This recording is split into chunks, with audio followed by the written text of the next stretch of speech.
Oke, ini adalah akhir dari perjuangan kita di luar pulau selama 8 hari.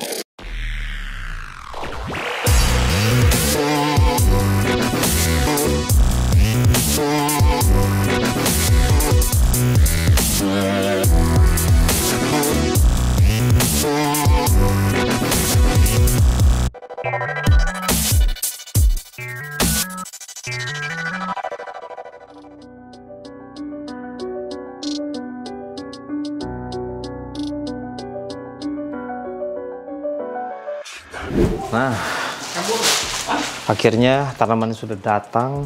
Kita akan melakukan planting. Jadi ada beberapa step. Yang pertama itu kita bakal planting moss, ya. Dominan moss dulu, kita bikin jalur moss. Nah, selepas dari moss baru nanti kita masuk ke areal planting cryptocorin atau fern. Jadi ada semacam 4 jenis, 4 atau 5 jenis tanaman yang bakal kita pasang di sini. Kenapa kita bakal pakai moss di sini? Karena nanti bakal kita pakai CO, gitu. Jadi ini setelah 5 hari kita ada di Kendari, akhirnya kita bisa planting. 2 hari itu dipakai untuk nunggu tanaman datang. Jadi hari pertama itu bongkar, 2 hari setup, 2 hari nunggu, gitu. Check this out.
Ya, ini udah memasuki tahap fern ya. Jadi ini udah tanaman ketiga berarti.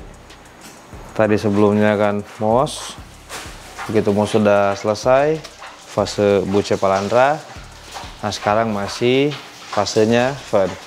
Nah, kalau misalkan buce ini lebih ke arah dia nutup celah antar kayu. Jadi semacam penghubung antar kayu supaya dia nggak terlihat ada pisahan terlalu banyak ya. Nah, sedangkan untuk fern ini teorinya sih sama kayak kita nyimpen di palut kalau gue lihat ya. Jadi untuk planting fern ini saya serahin ke Adi, baiknya dia aja gitu, maksudnya mau di mana nyimpennya, pantas-pantasnya dia. Cuma kalau gue ngeliat kayak gini ini mirip banget kalau misalkan kita bikin palut nih penempatannya. Jadi lebih ke arah memang alaminya si fern itu hidup seperti ini gitu, dari areal, ada yang dari areal gelap menuju areal terang, terus ditebal di sudut-sudut seperti ini, di sela-sela besar bisa sebagai penghubung juga gitu. Dan dia yang ngasih warna terang, lebih terang daripada moss gitu. Kalau misalkan kita lihat bucenya kan ini daun gelap ya, nah begitu masuk fern ini jadi terang.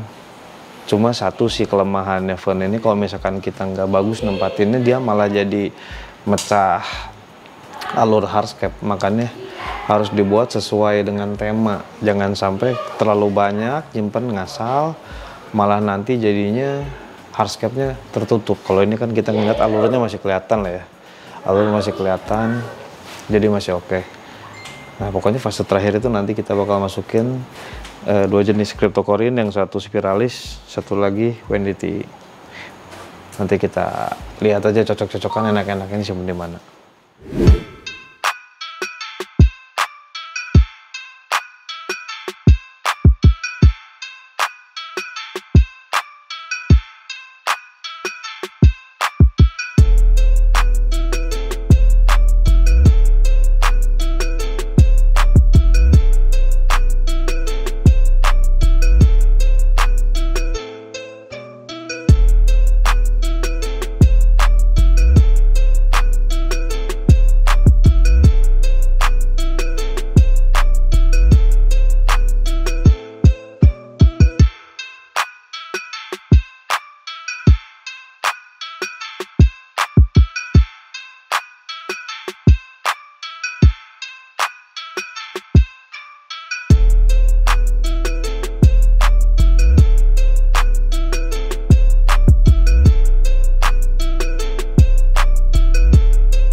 Nah, nih beningnya luar biasa.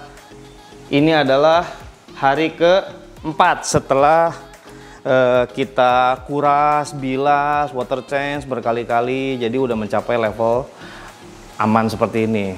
Kenapa saya bilang aman? Karena filtrasi ini di kiri dan kanan, waktu kita kuras total itu airnya tidak dibuang. Jadi bakteri pengurai itu masih hidup di dalam filter. Kita kasih aerator. Nah, jadi gini, ini tangki dengan total kapasitas kurang lebih sekitar 12.000 liter. Untuk filtrasinya sendiri itu kurang lebih ada 3 ton, 3.000 liter air masing-masing 1,5. Jadi kurang lebih sekitar 30%, nggak sampai sih ya, mungkin 20% dari total tonase air yang ada di sini kita tetap biarkan air lama itu keep di sana. Nah, makanya bisa kita percepat proses ngetes ikan masuk ya. Dan dilihat dari beningnya juga beda. Jadi gini, kalau misalkan kalian setup, apalagi tank besar, kalau misalkan semua bahannya baru, airnya baru, media baru, itu nggak akan mungkin bisa mencapai level bening seperti ini kalau misalkan tanpa ada bakteri pengurai. Nah, ini udah jadi salah satu bukti bahwa bakteri pengurai sudah hidup di sini gitu. Jadi udah membantu prosesnya. Nah, seperti yang sudah-sudah pengalaman kita, jadi ini bisa mempercepat proses masuknya ikan. Nah, tapi sekarang kita uji coba dulu pakai ikan yang rata-rata kuat ya. Kita coba dulu deh. Penghuni pertama dari Super Tank Kendari. Cakep.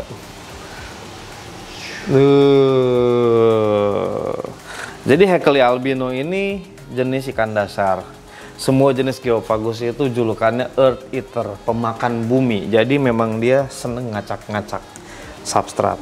Gak ada masalah, karena memang di sini ada yang lebih brutal, pari.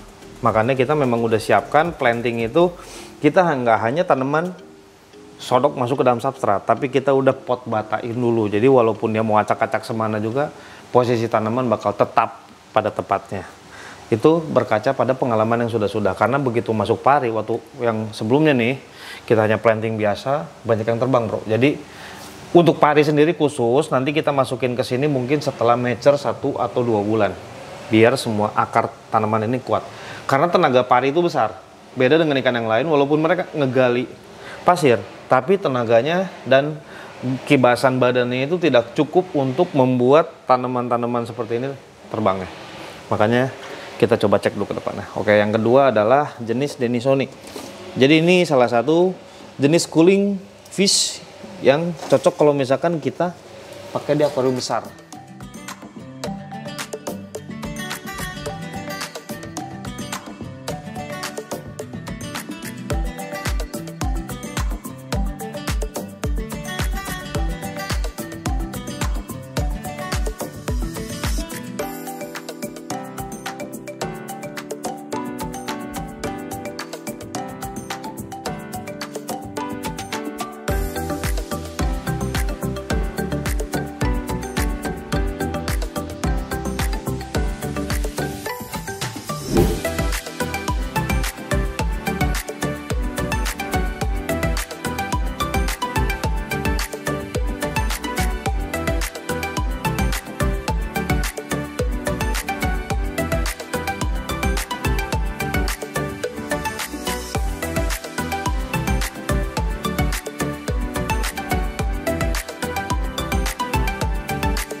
Oke, ini adalah akhir dari perjuangan kita di luar pulau selama 8 hari.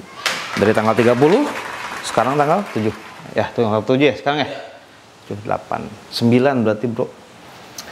Jadi sebenarnya ini yang lama itu prosesnya ya. Bukan jenis dari pekerjaannya. Karena hari pertama, hari kedua itu kita fokus pada bongkar. Bukan kondisi kosong, beda. Kalau kondisi kosong kita bisa langsung setup, sedangkan ini enggak ya. Hari pertama dan kedua itu kita fokus untuk bongkar.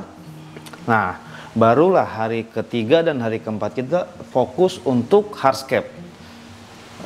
Hardscape juga sebenarnya finish itu di hari kelima ya. Jadi hari ketiga, keempat, kelima. Jadi selama 5 hari itu fokus di bongkar dan juga hardscaping. Nah, di masa kita udah mulai mengerjakan, kita baru persiapkan tanaman yang dikirim dari Jakarta. Dan itu memerlukan waktu kurang lebih sekitar 3,5 hari untuk proses pengiriman dari Jakarta ke Kendari. Mulai dari persiapannya sampai ke proses pengirimannya, karena fresh pakai kargo, nih seperti ini, pakai Citylink. Jadi total tanaman yang dipakai di sini itu fern ini kurang lebih sekitar 100 ikat Java fern. Buce palandra ini kurang lebih sekitar 2 kg. Moss Java ini kurang lebih sekitar 2 kg juga. Dan Cryptocorin yang terakhir ini setengah dari apa yang sudah kita siapkan, kurang lebih 1000 pot. Ya, 1000 pot. Nah, jadi itu tanaman yang kita gunakan di sini. Jadi kita mulai setup, mulai untuk planting itu di hari ke-6. Hari ke-6 dan hari ke-7. Ya. Nah, sekarang sudah memasuki fase cycling. Karena air itu, jadi sekali lagi saya mau jelaskan, yang pertama air dari filtrasi ini tidak semuanya terbuang, masih ada sisa. Otomatis bakteri masih ada kemungkinan hidup di sana. Makanya kita cek dulu, sebelum kita planting itu kita sudah rendam selama 2 hari. Kita udah cuci, ya maksudnya cuci bilah lah ya. Kita buang lagi, masukin lagi air. Dan pada akhirnya kita ngelihat dulu selama 2 hari setelah kita planting kondisi airnya bakal seperti apa. Kenapa gue berani untuk langsung nih ikan langsung shuttle ya. Jadi kenapa gue langsung berani memutuskan untuk masukin ikan? Karena masih banyak air lama yang ada di sini. Terus yang kedua, parameter air yang kita masukin ke sini, karena ini kan air beli, itu nyari sama dengan yang biasa mereka pakai juga di sini. Dan kita tes dulu, uji selama 2 hari apakah air ini bening. Jadi beningnya beda ya, bukan bening karena filtrasi mekanikal, tapi ini lebih ke arah biologikal. Jadi ini sudah sangat oke. Karena memang kualitas filtrasi di sini sih sangat luar biasa sekali. Di sini kita untuk masalah taninnya sendiri sudah mempersiapkan 20 liter purity. Purity itu obat yang kita gunakan untuk mengikat partikel zat dari tanin ya. Makanya di hari ketiga ini tidak nampak muncul terlalu parah tanin. Pasti nanti ada, cuma setidaknya dengan kerja 20 liter purity itu sudah sangat membantu. Sudah sangat membantu. Tidak 100% tapi sangat membantu. Begitu. Jadi ini kedepannya ini kita bakal timer, karena yang sebelumnya mungkin lampunya sesuka ya. Jadi misalkan pas mau dilihat dinyalakan dan lain-lain, tapi sekarang kita bakal lebih atur pola hidup dari lampu tersebut. Kita bakal setel di 9 jam supaya apa? Tanaman tidak terlalu stres, karena di sini banyaknya tanaman baru, apalagi yang di sini nyari semua, bahkan semua sih. Ini semua saya tanam dari daun darat. Makanya mereka memerlukan ruang hidup yang sangat nyaman untuk transformasi jadi daun air. Itu sesuatu yang agak-agak kita harus perhatikan. Jadi beda dengan kalau misalkan kita menggunakan tanaman daun air ke air, itu hanya perubahan parameter. Sedangkan kalau dari daun darat ke daun air itu memerlukan ruang hidup yang jauh lebih nyaman. Itu pengalaman gua. Makanya ini kita harus perhatikan yang paling pertama itu kejernihan air. Makanya kenapa saya putuskan untuk tidak langsung memasukkan pari. Pari ini nanti bakal kita masukin itu kurang lebih di usia ke 1 atau 2 bulan. Pertama itu kita harus pastikan bahwa tanaman cryptocoryne ini sudah berakar dengan baik, walaupun kita tanam dengan potnya, tapi tetap memerlukan akar yang sangat kuat agar tidak mudah diobrak-abrik.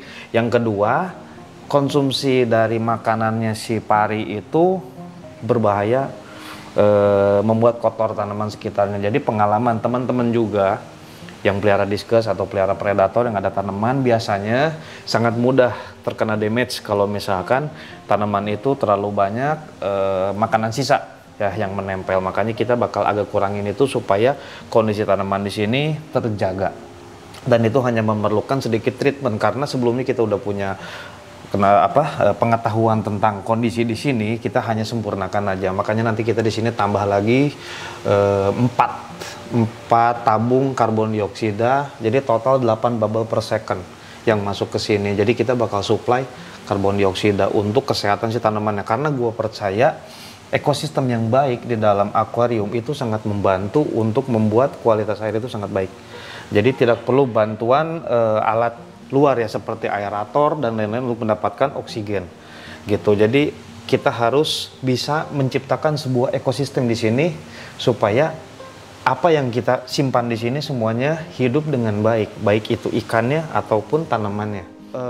Dari sudut suhu dan juga parameter air ini sudah terbukti oke untuk jenis diskus ya. Tahu sendiri diskus susah, cuma di sini selama 6 bulan kita pernah setup yang dulu sampai terakhir sebelum kita bongkar, owner ngomong gak pernah ada kasus mati ikan di sini kecuali dia dihantam sama pari. Jadi untuk dari parameter sendiri nggak pernah ada trouble, dan gua rasa untuk tanaman juga mungkin masih bisa mengikuti apa yang seharusnya mereka perlukan. Nah, sekarang kita sudah memasuki tahap akhir dari pengerjaan. Mudah-mudahan nanti ada waktu lagi untuk kita kemari, karena rencananya kedepannya kita masih ada beberapa proyek di Kendari sambil kita pantau lagi tank yang ini. Karena ini sangat menarik untuk gua ikuti ya perkembangannya. Jadi ini untuk pertama kalinya gue membuat tank sebesar ini dengan volume lebih dari 5.000 liter full planting seperti ini, dan juga ikan yang sangat banyak. Makanya di sini gue mau benar-benar memperhatikan balance-nya gitu.